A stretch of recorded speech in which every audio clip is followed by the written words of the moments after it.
আমি ফলতার ভূমিপুত্র।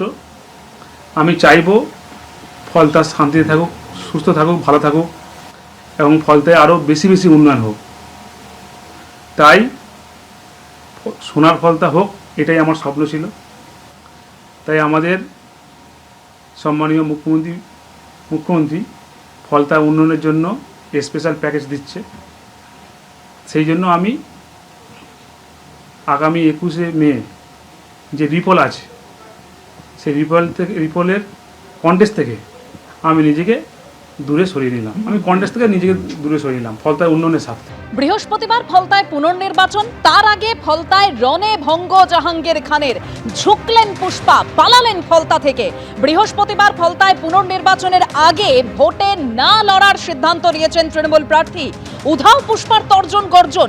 পুনর্নির্বাচনের আগে লুকোলেন জাহাঙ্গীর। মনোনয়ন প্রত্যাহারের শেষ দিন পেরিয়ে যাওয়ার পর ভোটে না লড়ার সিদ্ধান্ত নিয়েছেন জাহাঙ্গীর খান। প্রার্থীপদ প্রত্যাহার না করায় ইভিএমে জাহাঙ্গীর খানের নাম থাকবে, এরকমের নির্বাচন কমিশন সূত্রে খবর।